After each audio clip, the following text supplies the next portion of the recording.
Government doesn't want you to know this. The refugee charities certainly don't want you to know this, but tonight I will show you what's really going on inside the asylum seeker centre at RAF Wethersfield.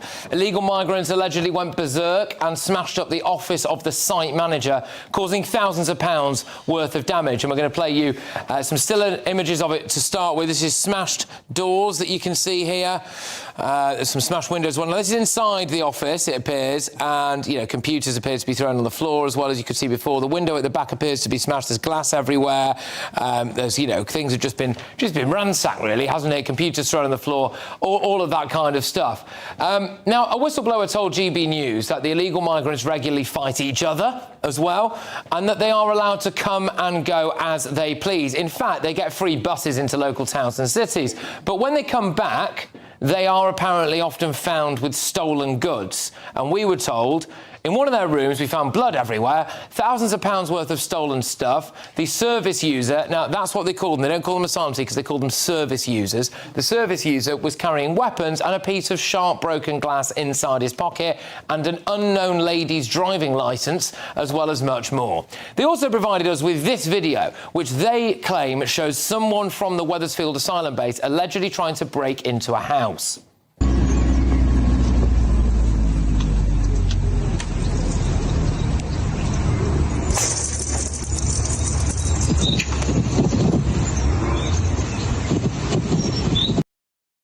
They also showed us what appeared to be emails between some of the managers of the site, and they are recording that police had to attend due to an incident of alleged sexual harassment. The police attended, they arrested the asylum seeker and took him away. That's all according to that email there. And they also provided us with a list of names, which we're blurring for obvious reasons, but they claim that this list of names is a record of the asylum seekers that have gone missing from the site, and that is a full sheet of A4. Right, so that is a full sheet of A4 with people that they say have just absconded. Now, through the blurring, you might be able to see a little bit of yellow. And what we were told was that those are people who are apparently supposed to be isolating because they've tested positive for things like tuberculosis, scabies, or another illness. And, of course, as we've said, they're not called illegal immigrants, they're called service users. But the source also told us about serious issues on the site involving alcohol and, like I said, violence amongst themselves. So, look, we've got a lot going on here, haven't we? Alleged substance abuse, alleged sexual harassment, theft, violence, criminal damage, and people going on the run, all at one asylum site. Now, if that's happening there, what do you think is happening at every hotel, or, crucially, in those houses of multiple occupancy now that some of those people will most likely now be in right across the country? So let's go to my wonderful panel on this, and then we'll get some of the audience in as well. All are on the end now. What would you like to say about some of those revelations? OK, so this is something that's very close to my heart. Tomorrow in Chelmsford, which is one of the towns that the men are bussed into, there are 15 coaches a day that leave at 10 o'clock from Wethersfield, and they go into Chelmsford and Colchester and Braintree, and they leave them there, and then at 7 o'clock they pick them up. So all day, these men are loitering around, they've got nothing to do, they mainly drink, they sit around, and by the end of the day, you can imagine what they're doing. So tomorrow in Chelmsford, we have a protest. We are expecting hundreds and hundreds of women to be at this protest. Why? Because they are all absolutely terrified of what is going on in those videos. I've seen those videos. I've seen them firsthand. I saw them a few days ago, and the ones that you've got are mild compared to the ones that I've seen. It is horrific what is going on, and it's happening there. It's happening in Crowborough, which is down in Surrey, Sussex, and in Inverness. In the Highlands of Scotland, they have dumped 400 men outside a tiny little village. Some of those people have never left Inverness. This is what they're doing up and down the country, and the government are wondering why we are out protesting, why we're outside hotels. Ultimately, you know, we get called all the time, and you're probably going to really steam into me in a minute, and I don't care, but, you know, we are called far right, we are called racist, we're called... These men are far, far more likely to sexually assault and rape than anybody else. They have come over from cultures that are not the same as our own. They think of women as third-class citizens. They marry children that are 8 and 9 years old, and they are facts. That's right.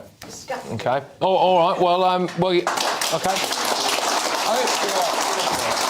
What I will say is that, well, because I have to really, but obviously it's not all asylum seekers. However, we have done numerous reports on the proclivities when it comes to, for example, the rates of sexual assault amongst Afghan men, and also we know we've done other reports as well on things like certain cultural practices in parts of, for example, rural Pakistan, where some of those things do take place. There is a gentleman on the front row who's got a microphone here. Do you want to make a comment about what some of the stuff that you've just seen there, about the situation in general when it comes to... Well, I wasn't going to talk about this, but I'm quite happy to. Right, OK. So we've got to bring it back to simple basics. Now, all of these immigrants are illegal. They've entered the country illegally, so they are already criminals. If they're busting up places like Wethersfield and they're assaulting people in towns, whatever they might be doing, that's further criminality. They should automatically be disqualified from applying for asylum. They should be detained in secure accommodation, and they should be deported at the earliest opportunity. It's the only way to deal with it. Because a few years ago I did an English language program for Afghan women, actually. It's not often that I depart from journalism, I didn't do it for very long. But in the process of that, I met one of the leading policemen. It was a borough commander from West London. And he told me that he was just waiting for the powder keg to go off at one of the men-only hotels in West London. So that's not in those parts of the world, but it is in my part of the world. And the problem is, no one's got any real control over those hotels because those hotels are run by management companies like Circle or Clearspring or something like that, which means they're not accountable enough. They pass on responsibility, and that's where the problems happen. They use terminology like service users because they're used to floating around the NHS, the prison service. And also, on that point, the amount of money that people like Serco are making, it is massive. Outrageous. It's really on massive. Our backs. Yeah, I don't think anyone understands how much money these contracts are worth, nor how long they go on for, because some of them have only just started and they're signed for 7 years. It's quite scary, really. Right, Christo, your views... But one of the things that stood out to me there was... So that footage that I played to you, it was a combination of different time periods, right? But one of those there was about 18 months ago. Now, the issue that I've got with that is that whoever did that, what group of people did that, we weren't allowed to know about it, were we? We were all told everything's rosy in the garden when it comes to RAF Wethersfield. There is now a very, very, very good chance that those people will have been processed, moved out. They could be in a town or village or wherever, living in a house of multiple occupancy. Exactly. And there are concerns about some of those people just being, I suppose, released into wider society. And it's a lack of respect, isn't it? Because if you're brought or you come to a country where you are seeking asylum, and I've said this before, and I do believe it, that actually when you are invited into a country, when you arrive seeking asylum, if you emigrate to another country, there is a higher threshold of behaviour, I feel, that is on you than someone born in that country, because you are essentially a guest in that country. And part of, I think, integrating into a country, part of being British is not just about nationality, it's about abiding by the law and not biting the hand that feeds you. And that is what is happening there. It's also not hugely surprising as well, because when you consider that a lot of the people that come are young men, stick them all in together like that, without any accountability, that sort of thing the problem. is going to happen. But then I did have a thought, that I did wonder, because obviously I've just made a point about integration, but smashing things up, stealing stuff, vandalism, violence, alcohol and substance abuse, I mean, they are acting like every single major city in the UK at the moment on a Saturday night. So maybe they're actually integrating better than we first thought. Before we go to someone else in the audience, go on, Andy, your thoughts. I don't know if we might be able to play, if possible, some of that clip again, just to remind the viewers at home and everything of the actual damage that was caused. There it is, good stuff.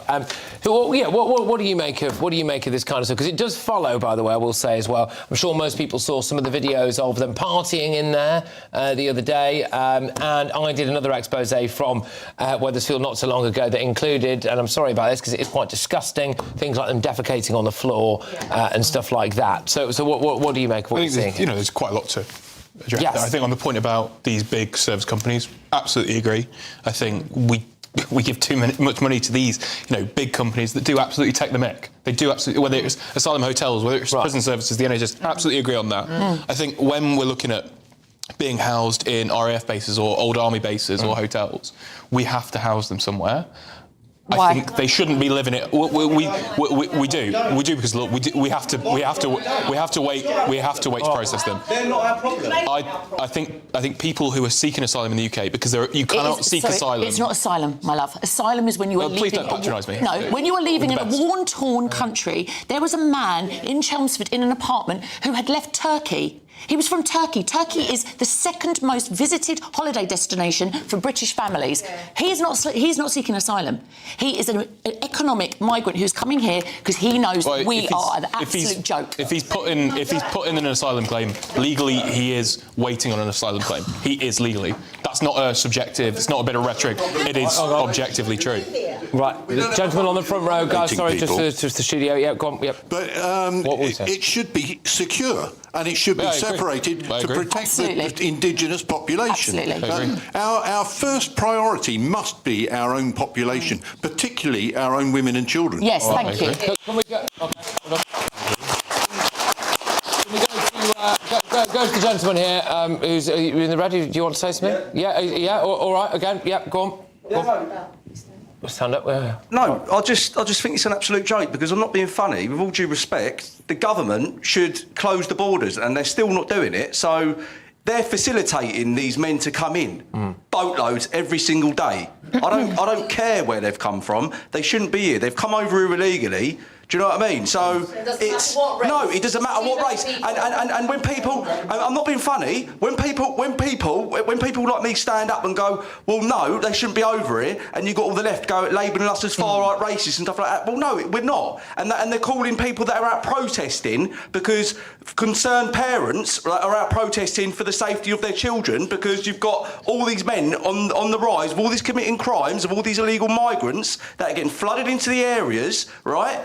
How can you label a concerned parent a racist because they're threatened for the safety of their children? No, it doesn't wash, mate. Sorry, but no. Because it shuts down debate. That's why, and it's because it's a really easy thing to say, just to absolutely shut down things. And what was interesting is there's been a lot of talk this week about the Denmark model, and Shivana and me talking about it and how far she would be prepared to go. Whether we believe her, another matter. But Denmark aren't a member of the ECHR, and their asylum arrivals has plummeted to more or less zero. And so it does show, to what you're saying, that there is a political decision. A lot of talk is given to the ECHR saying that's why we can't do anything about it. Well, actually, Denmark are a member of the ECHR, but they still do. It's a choice. But the government is still giving them cash incentives to leave our country, to go back to their own country. And that shouldn't be happening to rapists. Like, deport them, but with nothing. They don't deserve a penny. Since Labour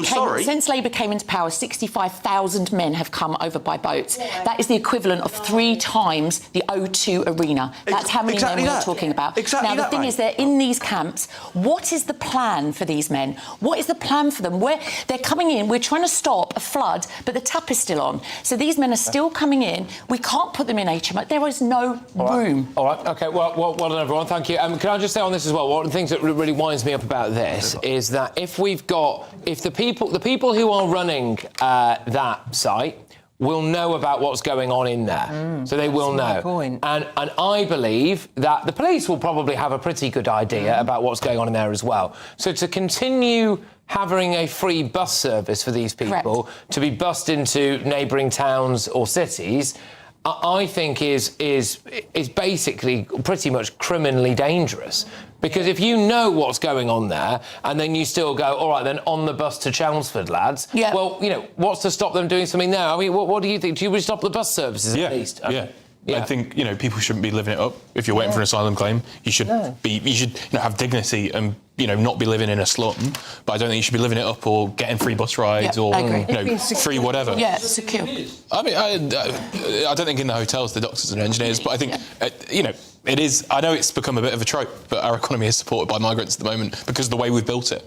Over the last 20 years, we have built it to be supported. The Cameron era, that Eastern European labour, our construction industry is completely supported. That's absolutely not true. 2012. 2012. Whether it's Blair, Cameron, Brown, whomever, our economy is... I do agree with you, but I don't think you can compare the Eastern European worker to what we're seeing now. I think that's very unfair. I think it's a very different argument. I think there's a difference between an Eastern European asylum seeker and an Eastern European legal migrant, as the same that there's a difference between a Middle Eastern asylum seeker and a Middle Eastern migrant. Call them asylum seekers from Eastern Europe. They were at least allowed to come with. But do you know what I mean? Asylum seekers and migrants are different. All right, so asylum seekers and migrants are two different things. Okay.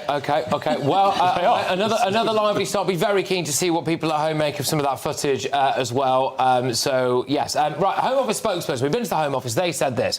Although some of the footage is 2 years old, criminal behaviour in any form is utterly unacceptable. We and the police expect we and the public expect the police to act decisively when reports of such activities are made. The government has listened and learned. We will continue to take account of the views and needs of local communities in every decision that we make. We have sent a stark message to those with no right to be here, with nearly 50,000 illegal migrants removed or deported since the election. Can I just say as well, just be clear, we did also put that to the people who are providing the accommodation, and we did also go as well to Essex Police on that. So we have, really been there.